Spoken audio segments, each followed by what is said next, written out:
I recently faced a nightmare no flyer should ever even say out loud. The kind of story you think only happens in movies until you find yourself strapped into a seat living it. And it started with a woman I already knew too well, a woman named Karen Lane, who tried to swap seats with a staged medical emergency right behind me, insisting she had urgent business. But the truth is the only thing sealed that day wasn't her upgrade but her lifetime ban from the skies. And to explain how we got there, I need to start from the beginning because my name is Evan Cross. I fly airplanes for a living, and flying teaches you two priceless skills: staying calm when everyone else is losing it, and noticing small details when everyone else misses them. Because when you're responsible for 180 souls at 37,000 feet, your whole world narrows down to signals and instincts, the steady hum of engines, the flicker of a warning light, the faint change in cabin pressure, the wrong kind of click overhead, and most days it's hours of routine broken only by moments of intense focus. But this day the noise wasn't in the cockpit, it was at gate C12,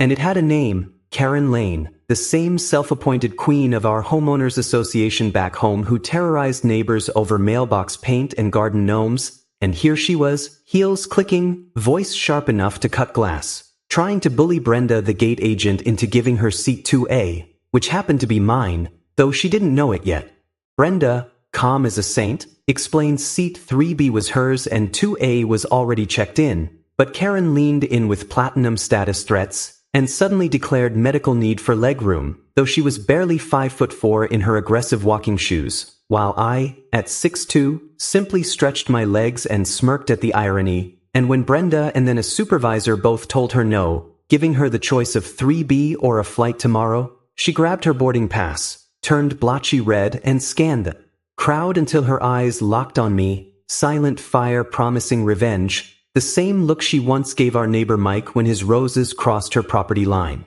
Boarding was called. I let the first-class line move ahead, declined pre-board, and walked casually down the jet bridge with her glare burning my back, slid into 2A, stowed my bag, and pulled out a paperback, water only, no alcohol since I was on duty in less than 12 hours. But the whisper in my gut told me this wasn't over, and sure enough Karen stormed in, paused at my row, gave a sniff of disgust, then shoved her oversized bag toward 3B across the aisle, sighing loudly as if the entire cabin should share her suffering. My instincts kept nudging, because flying makes you a student of human behavior, and as the last passengers trickled in, a slick man in a too shiny suit with slicked back hair and a massive gold signet ring appeared, boarding pass for the back but lingering at the forward galley on a phone call, pacing with an urgency that looked rehearsed, and then, almost casually, he stumbled into Sarah, one of the attendants, apologizing smoothly while his ringed hand brushed into her tote bag, disappearing for 2 seconds before sliding away with a smile that was too polished. And in that instant my stomach turned, because it wasn't a clumsy bump, it was a plant, deliberate, hidden by body language. And I knew I had just watched a crime slide into the cabin unnoticed. The plane pushed back, engines roaring to life, and I remembered Lena's text from moments earlier, warning me Karen was trying to force an emergency HOA vote that night to approve a zoning variance for a greedy developer, a man who'd been buying properties and needed the board's blessing, a man who matched the fixer's look: slick, expensive, predatory. And suddenly the puzzle connected: Karen's rage, the fixer's plant. The meeting back home, it wasn't random, it was coordinated. We climbed to altitude, the seatbelt sign went off, drinks were served, Karen live-streamed loudly from 3B about her victimhood, and turbulence began to build ahead, storms painted across the radar in angry red and purple bands, the kind that make even seasoned travelers grip their armrests.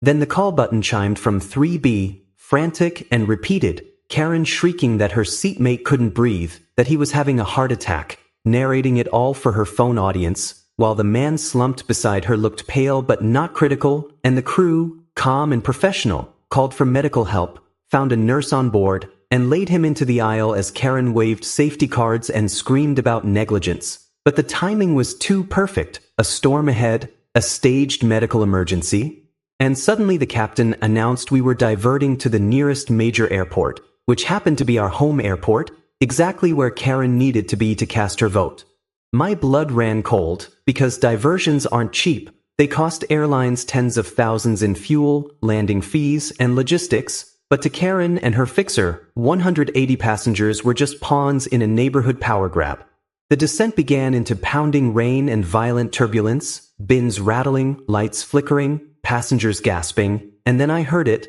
that small metallic click from row 3 overhead, not the firm thunk of a secure latch but the weak slip of something loose, and when the next bump flexed the door I knew it was unsafe, so I crouched forward to Maria, the lead attendant, and quietly told her the latch wasn't right, not claiming I was crew, just giving data, and she unbuckled, braced against the rocking cabin, pressed the bin, and it swung open to reveal Sarah's tote, her face draining as she snapped it shut again and coded the cockpit with calm words, "Possible device, following procedure." And in that instant the entire flight shifted from turbulence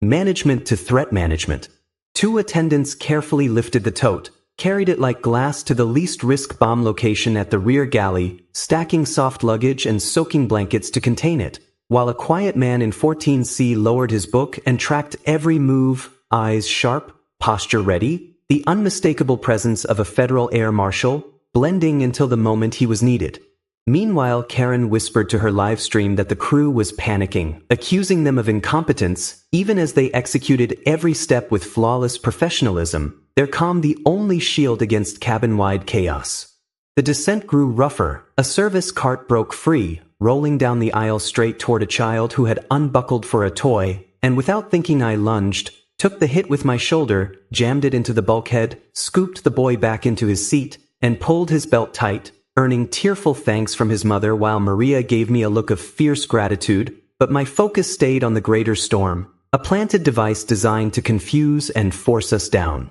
Through the clouds, Lena's texts buzzed like alarms, updates from the HOA livestream, the developer bragging Karen's plane was being diverted right on time, laughing about it, certain the vote would pass once she arrived, as if endangering lives was just another tool in his kit. We touched down hard but controlled, crosswinds rocking us until the wheels gripped, engines roaring into reverse, and instead of taxiing to the terminal we rolled to a remote gate surrounded by flashing lights, emergency trucks, and police vehicles waiting in the rain. The captain's voice came sharp and commanding, "All passengers remain seated."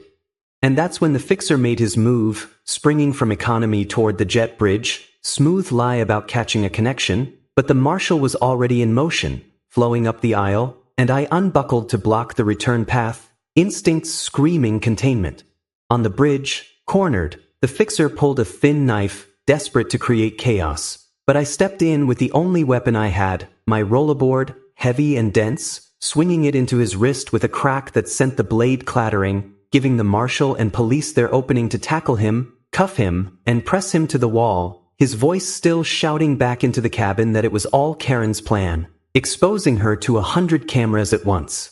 Federal agents boarded within minutes, secured the tote in a bomb case, and revealed the truth. It wasn't explosives but a high-powered RF jammer, capable of scrambling passenger devices, handheld radios, even GPS signals. Not enough to crash a plane but enough to create confusion, to force a storm diversion, to guarantee Karen's arrival. The device purchase traced to Oak Valley Holdings, a shell company tied directly to our HOA's P.O. box, and Lena had already uncovered the rest, video of the fixer meeting Karen that morning, catering invoices for a zoning victory party paid with HOA funds, and chat logs promising her arrival no matter what. It was enough for the airline's chief of security to ban Karen for life on the spot, and for federal agents to arrest her in front of the entire cabin, hands cuffed, smirk gone, as passengers broke into thunderous applause. Hours later, after statements and debriefings, Lena picked me up from the terminal, and together we went straight to the clubhouse,